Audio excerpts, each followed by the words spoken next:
Rarely has a U.S. president been so wrong about so much at the expense of so many. Principle is okay up to a certain point, but principle doesn't do any good if you lose. We also have to work, though, sort of the dark side, if you will. We've got to spend time in the shadows in the intelligence world.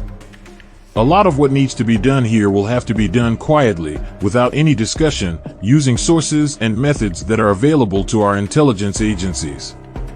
That's the world these folks operate in, and so it's going to be vital for us to use any means at our disposal, basically, to achieve our objective. Everyone knows that you're not really a real man unless you own a gun. Remember, success for a politician is 50% plus one. You don't have to have everybody on board. My belief is we will, in fact, be greeted as liberators. I think it will go relatively quickly. Weeks rather than months. I don't spend a lot of time thinking about my faults. Direct threats require decisive action. Simply stated, there is no doubt that Saddam Hussein now has weapons of mass destruction. There is no doubt he is amassing them to use against our friends, against our allies, and against us. We have great information. They're going to welcome us. It'll be like the American army going through the streets of Paris. They're sitting there ready to form a new government. The people will be so happy with their freedoms that we'll probably back ourselves out of there within a month or two. I had other priorities in the 60s than military service. It will be necessary for us to be a nation of men, and not laws. I'm not apologetic with respect to the policies of the Bush administration. I think we basically got it right. My own belief is that the way we grow the economy, create jobs, create wealth is in the private sector. The government doesn't do that. The good Lord didn't see fit to put oil and gas only where there are democratically elected regimes friendly to the United States. Occasionally we have to operate in places where, all things considered, one would not normally choose to go. But we go where the business is. What we did in Iraq was exactly the right thing to do. If I had it to recommend all over again, I would recommend exactly the same course of action. We've never made the case, or argued the case, that somehow Osama bin Laden was directly involved in 9/11. That evidence has never been forthcoming. I think they're in the last throes, if you will, of the insurgency. We have no intention of ignoring or appeasing history's latest gang of fanatics trying to murder their way to power. My own personal view is that people ought to have the right to enter into any kind of relationship they want to enter into. With respect to how that's affected or regulated by the state, those are state decisions. Different states are likely to make different decisions based upon their own wishes and desire of the people of the state, and that's perfectly acceptable. I've been extraordinarily fortunate that I've been able to go live a very active, stressful life. And I don't believe that my heart disease changed me for the worst. I'm more concerned with bad guys who got out and released than I am with a few that in fact were innocent. I wake up every morning literally with a smile on my face, grateful for another day I never thought I would see. It's awfully hard to convey a sense of credibility to allies when you voted for the war and then you declared, wrong war, wrong place, wrong time. That's the nature of the intelligence business. You have to work with what you can get your hands on, but it is. And in fact it's more an art form than it is a science, and you have to continually work the problem, continually try. I'm one of those people who believes that part of the greatness of the United States is our private sector. It's what we do as private citizens for ourselves and our companies. And our economy is essentially the wonder of the world because, in fact, it's produced so much for us over the years. In Iraq, a ruthless dictator cultivated weapons of mass destruction and the means to deliver them. He gave support to terrorists, had an established relationship with Al-Qaeda, and his regime is no more. I think we need a very, very serious effort, primarily through tax policy, to provide incentives and encouragement for people to save and invest and expand their businesses and to create more jobs. The kind of thing we did in the early Reagan years, 30 years ago. I think that's essential. You got to have people at the top who respond to and are selected by presidents. Oil remains fundamentally the government business. While many regions of the world offer great oil opportunities, the Middle East, with 2/3 of the world's oil and the lowest cost, is still where the prize ultimately lies. Even though companies are anxious for greater access there, progress continues to be slow. I have argued in the past, and would again, if we had been able to preempt the attacks of 9/11, would we have done it? And I think absolutely. We have to be prepared now to take the kind of bold action that's being contemplated with respect to Iraq in order to ensure that we don't get hit with a devastating attack when the terrorist organization gets married up with a rogue state that's willing to provide it with the kinds of deadly capabilities that Saddam Hussein has developed and used over the years. Sarah Palin is an attractive candidate, but based on her background, she only was governor for what, 2 years? I don't think she passed that test. Conservation may be a sign of personal virtue, but it is not a sufficient basis for a sound, comprehensive energy policy. You know, in this business, you don't have any control over what the press says and how they portray things. And that's their prerogative. But I think anybody who looks at it objectively has trouble making the case that somehow this is a bad economy. You cannot be driven by the polls. The polls change all the time. They're easily manipulated by whoever wants to ask those poll questions. They go up, they go down. I got to be White House Chief of Staff, 10 years of Congressman, Secretary of Defense, Vice President. If you're a political junkie like I obviously am, that was every one of those was just a tremendous experience. I'm very comfortable with what I did and why I did it and how I did it. And I'll let others judge whether they liked it or not. To bring the worst of the worst terrorists inside the United States would be cause for great danger and regret in the years to come. It is recklessness cloaked in righteousness, and would make the American people less safe. I think the key that happened on 9/11 is we went from considering terrorist attacks as a law enforcement problem to considering terrorist attacks, especially on the scale we have on 9/11, as being an act of war. I reached a point towards the end on the old heart where I had trouble getting out of a chair. All I wanted to do was get out of bed in the morning and walk to my office and sit back down in the chair. Now I throw 50-pound bags of horse feed in the back of my pickup truck and I don't even think about it. I'm back doing those things. We haven't really had the time yet to pore through all those records in Baghdad.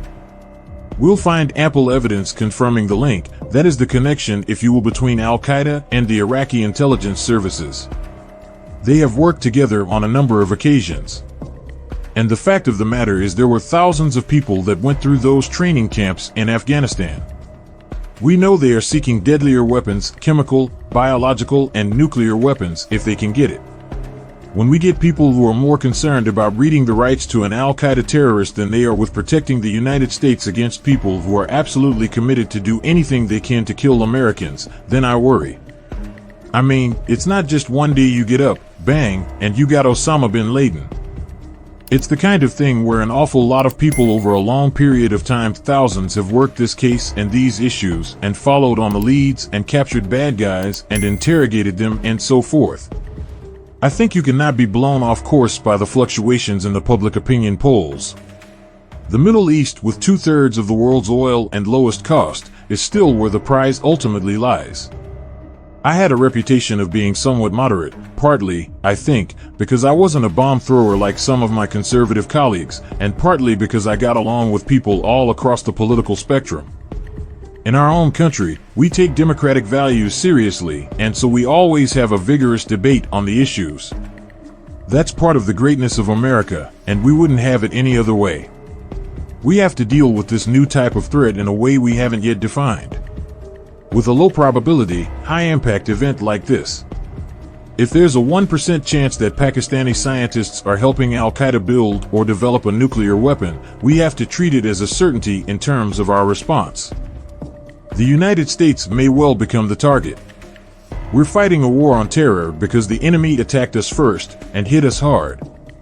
Al-Qaeda's leadership has said they have the right to kill 4 million Americans.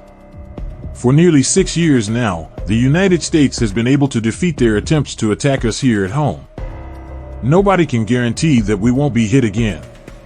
I think Barack Obama is a one-term president. From kindergarten to graduation, I went to public schools, and I know that they are a key to being sure that every child has a chance to succeed and to rise in the world. Had the decision belonged to Senator Kerry, Saddam Hussein would still be in power today in Iraq. In fact, Saddam Hussein would almost certainly still be in control of Kuwait. It's not just bin Laden or just those that are involved in the counterterrorism effort. We've got to cast the net broader than that. But I think it's a very special tribute that we all owe to the bravery and courage of the men and women in the intelligence and military business who performed so well to finally get it done. I think President Obama is going to be a one-term president. I can think of a lot of words to describe Senator Kerry's position on Iraq. Consistent is not one of them. The days of looking the other way while despotic regimes trample human rights, rob their nation's wealth, and then excuse their failings by feeding their people a steady diet of anti-Western hatred are over. How could any responsible leader have ignored the Iraqi threat? If we had not acted, Saddam Hussein and his sons would still be in power. I don't think that damaged our reputation around the world. As a former Secretary of Defense, I think Donald Rumsfeld is the best Secretary of Defense the United States has ever had. I did my 40 years in Washington, 40 plus, and it's time to pause and reflect and think about what I've seen and done. I support the President's plan to amend the Constitution, banning same-sex marriage. We live in a free society, and freedom means freedom for everybody. We shouldn't be able to choose and say, you get to live free and you don't. That means people should be free to enter into any kind of relationship they want to enter into. Like Joe, I'm also wrestling with the extent to which there ought to be legal sanction of those relationships. I think we ought to do everything we can to tolerate and accommodate whatever kind of relationships people want to enter into. I do find that the mainstream media oftentimes is what I would consider off base or has a bias. I'm often asked why I left politics and went to Halliburton, and I explain that I reached the point where I was mean-spirited, short-tempered, and intolerant of those who disagreed with me, and they said, hell, you'd make a great CEO, so I went to Texas and joined the private sector. In terms of asking questions, I plead guilty. I ask a hell of a lot of questions. That's my job. Whoever controls the flow of Persian Gulf oil has a stranglehold not only on our economy but also on the other countries of the world as well. I think the record speaks for itself. These are two individuals who have been for the war when the headlines were good and against it when their poll ratings were bad. We believe he has, in fact, reconstituted nuclear weapons. No, I've always been impressed with the tremendous resilience of the American economy. I think over the years, over the decades, it's demonstrated this tremendous ability to take severe body blows, if you will, and bounce back. I think things have gotten so bad inside Iraq, from the standpoint of the Iraqi people, my belief is we will, in fact, be greeted as liberators. Another argument holds that opposing Saddam Hussein would cause even greater troubles in that part of the world, and interfere with the larger war against terror. I believe the opposite is true. We now have irrefutable evidence that has once again set up and reconstituted his program to take uranium, to enrich it to sufficiently high grade, so that it will function as the base material as a nuclear weapon. And there's no doubt about the fact that the level of effort has escalated in recent months.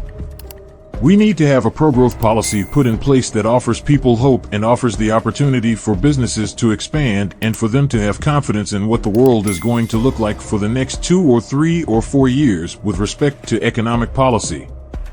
I do not believe the President requires any additional authorization from the Congress before committing U.S. forces to achieve our objectives in the Gulf. If you're going to go increase taxes on small businesses, you're going to slow down the extent to which we're able to reduce unemployment. So I think it's a serious mistake, the wrong time to raise taxes. I'm absolutely convinced that the threat we face now, the idea of a terrorist in the middle of one of our cities with a nuclear weapon, is very real and that we have to use extraordinary measures to deal with it. It used to be you needed to have a very large, sophisticated state before you could even have a nuclear weapon. Now the technology is widespread enough. It doesn't take very many people to be able to cobble together a devastating attack, and all it takes is one. A little tough talk in the midst of a campaign or as part of a presidential debate cannot obscure a record of 30 years of being on the wrong side of defense issues. We know he's been absolutely devoted to trying to acquire nuclear weapons, and we believe he has, in fact, reconstituted nuclear weapons. His regime has had high-level contacts with al-Qaeda going back a decade and has provided training to al-Qaeda terrorists. I think there is no question but what the tail end of the Bush Cheney administration, that we took steps specifically geared to try and free up the financial sector. I think we need to significantly reduce the regulatory burden on the private sector. The Obama administration is doing the opposite. They're loading on more and more regulation on the private respect to how the economy functions. I was in end-stage heart failure, liver and kidneys shutting down, and on an emergency basis they went in and planted a pump in my chest. It was battery operated. That kept me alive for 20 months and that got me to the transplant. And I wake up every morning now with a smile on my face, thankful for the gift of another day I never expected to see. As vice president, one of the things I spend time on is the continuity of government. That's the main reason I'm here, as a backup for the president if anything happens to him. President Bush gave me a tremendous opportunity to serve as the vice president. I enjoyed very much having the opportunity to be a part of his team. He told me at the outset he wanted me to sign on to be a part of his team, and he was true to his word, kept it. He was tough. He was decisive. He was also a pretty good politician. The United States needs to be not so much loved as it needs to be respected. Sometimes, that requires us to take actions that generate controversy. I'm not at all sure that that's what the Obama administration believes. There's every reason to believe there will be further attacks attempted against the United States. For us to spend so much time patting ourselves on the back because we got bin Laden that we missed the next attack would be a terrible tragedy. The biggest threat we face is the possibility of terrorist groups like al-Qaeda equipped with weapons of mass destruction, with nukes, bugs, or gas. That was the threat after 9/11, and when we took down Saddam Hussein, we eliminated Iraq as a potential source of that. Europeans know that their great experiment in building peace, unity, and prosperity cannot survive as a privileged enclave, surrounded on its outskirts by breeding grounds of hatred and fanaticism. One of the problems we have as a government is our inability to keep secrets. And it costs us, in terms of our relationship with other governments, in terms of the willingness of other intelligence services to work with us, in terms of revealing sources and methods. And all of those elements enter into some of these leaks. The greatest threat now is a 9/11 occurring with a group of terrorists armed not with airline tickets and box cutters, but with a nuclear weapon in the middle of one of our own cities. That there's a high probability of such an attempt. I think, in fact, the situation with respect to al-Qaeda, to say that, that was a big attack we had on 9/11, but it's not likely again, I just think that's dead wrong. I think the biggest strategic threat the United States faces today is the possibility of another 9/11 with a nuclear weapon or a biological agent of some kind. And I think al-Qaeda is out there even as we meet, trying to figure out how to do that. And while everybody was tremendously impressed with the low cost of the conflict, for the 146 Americans who were killed in action and for their families, it wasn't a cheap war. And the question in my mind is, how many additional American casualties is Saddam worth? And the answer is not very damned many. Unfortunately, we don't have the option of marriage in our country. We could go to Britain or Spain or Argentina and do something symbolic, but that's not what I want. I want to have the rights of anybody else in my home country. I don't want to be a second-class citizen. We've gotten a long way on missile defense. We know how to do it. We know how to take down incoming warheads, but we need to do a lot more work in order to deploy a system that'll defend the United States against those kinds of limited strikes that might be possible by a nuclear-armed North Korea or Iran. We were trying to get all of the planes down out of the sky. And we watched as the towers of the World Trade Center collapsed, something no one expected and anticipated.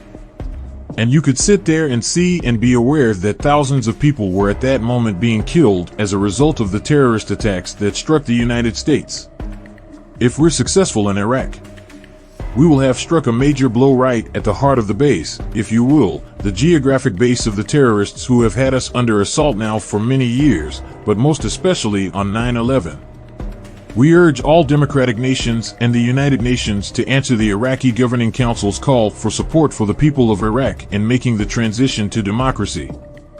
We urge all democratic nations and the United Nations to answer the Iraqi Governing Council's call for support for the people of Iraq in making the transition to democracy.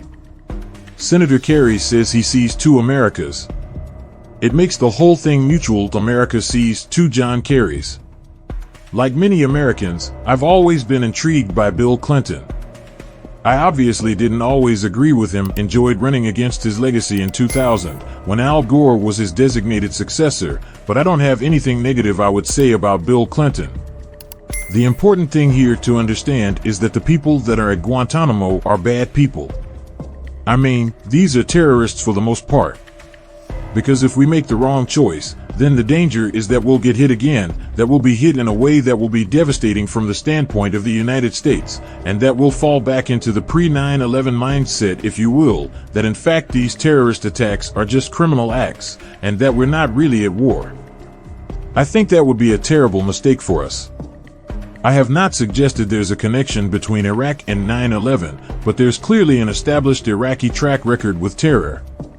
Well, we've got a major effort underway to try to educate everybody, to let them know we have a zero-tolerance policy where sexual assault is involved.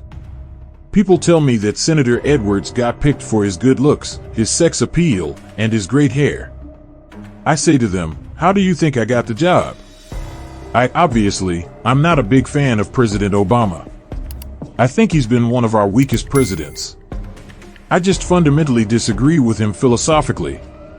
With respect to the question of relationships, my general view is that freedom means freedom for everyone. People ought to be free to enter into any kind of relationship they want to. America has shown we are serious about removing the threat of weapons of mass destruction. We now know that Saddam Hussein had the capacity to produce weapons of mass destruction. We know he had the necessary infrastructure because we found the labs and the dual-use facilities that could be used for these chemical and biological agents. We know that he was developing the delivery systems, ballistic missiles, that had been prohibited by the United Nations. Saddam Hussein had a lengthy history of reckless and sudden aggression. He cultivated ties to terror, hosting the Abu Nidal organization, supporting terrorists, and making payments to the families of suicide bombers. He also had an established relationship with Al-Qaeda, providing training to Al-Qaeda members in areas of poisons, gases, and conventional bombs. He built, possessed, and used weapons of mass destruction. I think that freedom means freedom for everyone. As many of you know, one of my daughters is gay, and it is something we have lived with for a long time in our family. I think people ought to be free to enter into any kind of union they wish. Any kind of arrangement they wish. We have to make America the best place in the world to do business. I think so. I guess if I look back on it now, I don't think anybody anticipated the level of violence that we've encountered.